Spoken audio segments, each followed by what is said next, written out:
This episode was so boring. So boring that we're really just going to have to do cliff notes here. So let's go ahead and get it popping.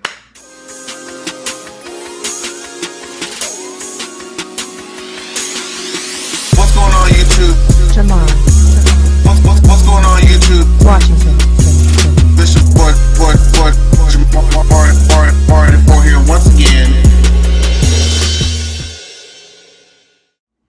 Hey, what's going on YouTube? This is your boy Jamar here once again, here to recap this week's episode of Love and Hip Hop Hollywood. I forget, this is episode 11, I forget what it's called. Doesn't really matter, it'll be in the title. Yeah, I almost didn't do this. I really almost didn't do this one because it was just, I was fishing through the episode looking for something really good. And it's kind of like one of them episodes that just kind of sets you up for the next one that looks like it could be better. But let's go ahead and get some clip notes. So the stuff that was relatively somewhat interesting. So AD comes out with Zell and Alexis Skyy to this event, which I think is a gay club. I can't remember.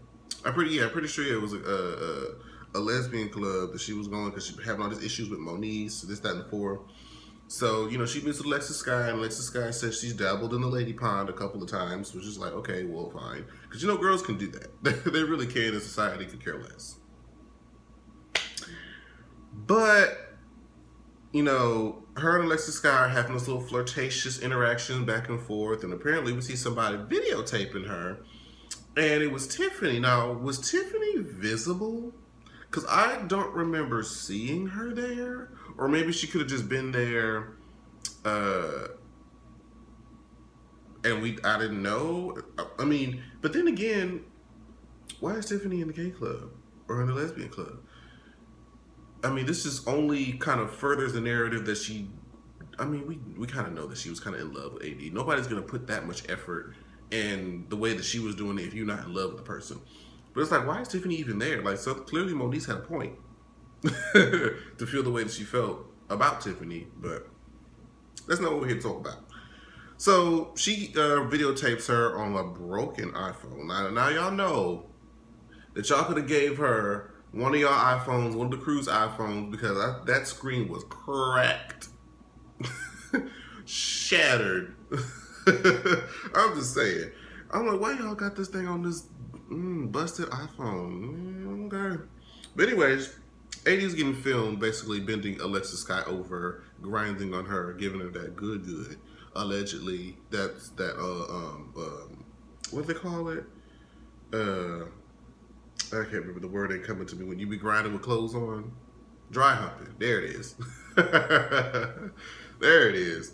So, of course, she has to confront her. Moniece is mad. She's like, how could you do this? This is betrayal, this, that, and the fourth, blah, blah, blah. So she's going to move out.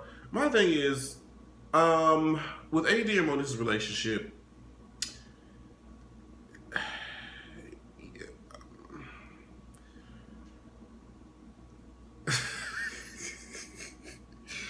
really, they both aren't helping the situation. Neither one of them it feels like neither one of them took the other's feelings into account, if that makes sense, because where AD I felt messed up is she really tried to put Moniece and Tiffany together in the same room. When you just see that a friend of yours and your significant other don't get along, it's best to just keep them separate.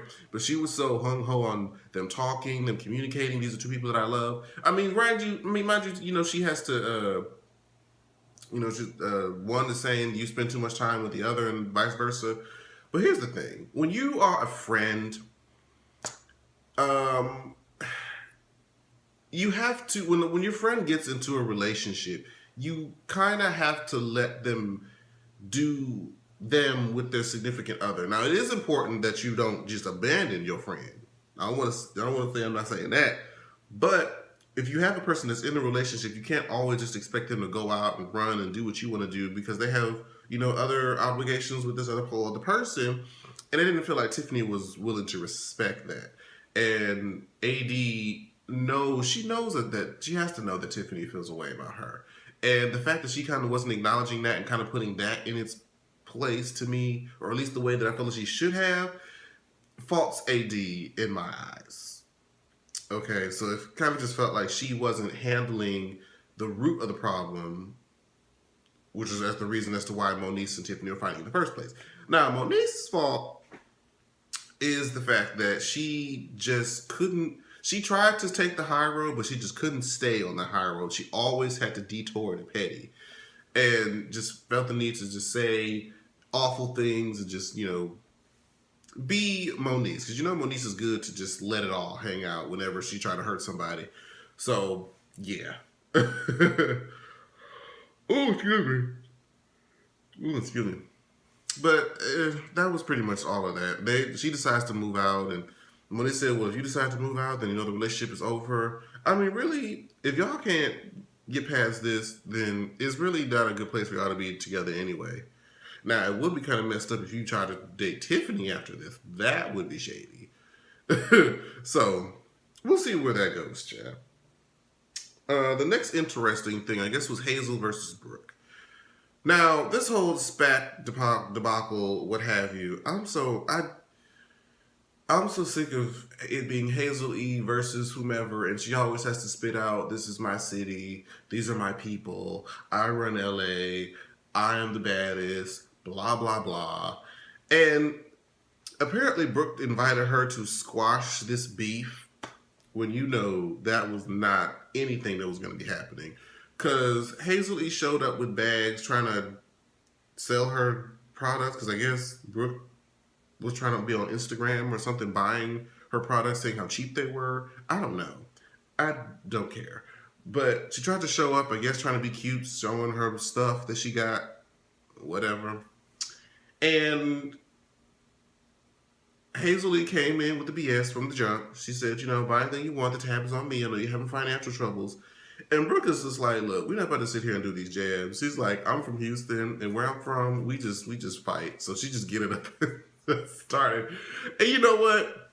I can respect that. I can respect that too. Because like, if we have a problem and we don't like each other and we about to fight, we're not about to sit here and try to throw this cute little shade back and forth and do these petty jabs. Like, no, we're gonna fight. Let's just go ahead and start fighting. Skip the pleasantries. Let's just get to bop bop bop bop bop bop. Don't want to promote violence, but I'm just saying, if you're going to come over here and try to patronize me, then let's just skip the pleasantries. Let's just get right to it. And Brooke was going, like, she was flipping tables. She was doing all this stuff, reaching from behind the security, everything. And then Hazel-E, let me tell you how Hazel-E just keeps getting L's. Just keeps taking the L's.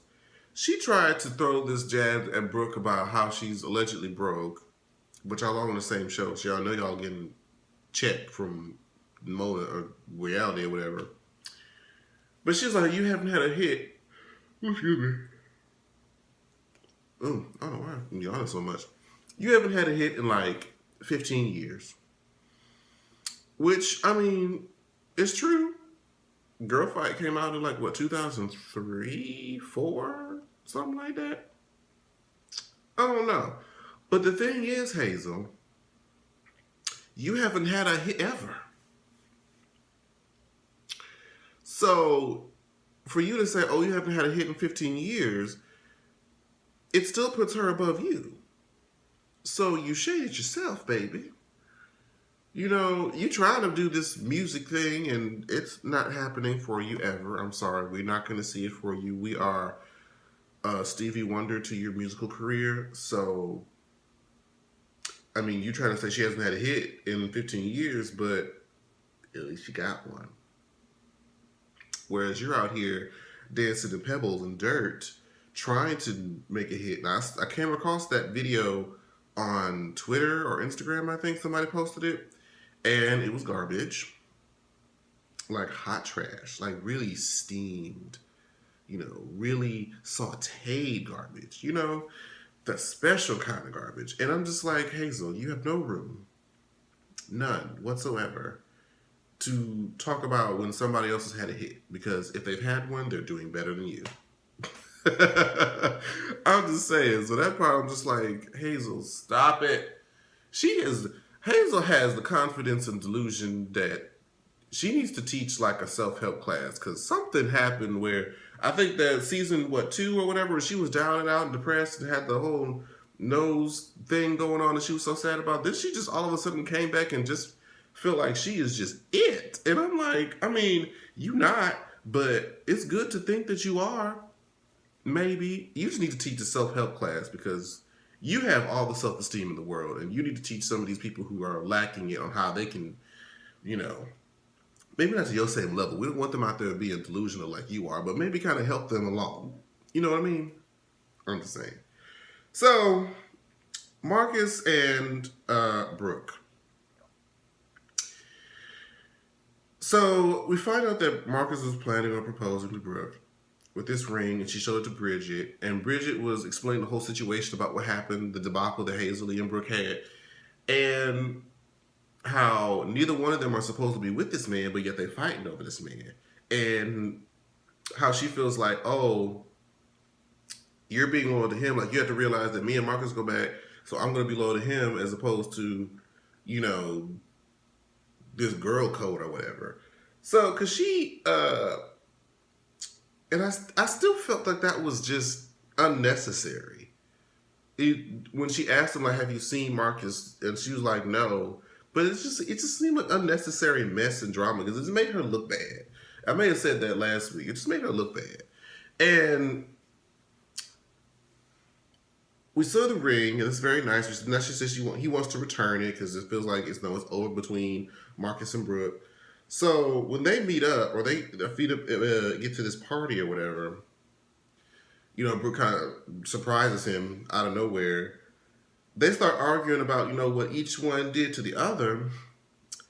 But my thing is, Marcus, I mean, yeah, she's parading around with Booby, but you were screwing your paralegal officer. Like, and he tried to make it seem like, oh, I ended things with whatever her name was, and you out here doing all this stuff. I was trying to make you my number one chick. She was like, look, I ain't trying to be the number one. I'm trying to be the only one. I don't know why dudes be giving that story to be like, I'm trying to make you my number one, my number one. Well, is there a number 2, 3, 4, 5, 6, 7 to infinity? There should only be one. There shouldn't be a number one. There should only be a singular one. And you can't equate, you know, her having feelings for Booby, even though, because technically Booby was here before you, sort of. Maybe not in that same aspect, but, you know, y'all know what I'm saying. So you can't equate her doing this because now you feeling hurt, because she basically pulled a you on you, except she hasn't allegedly slept with Booby yet. You have been sleeping with old girl for a minute.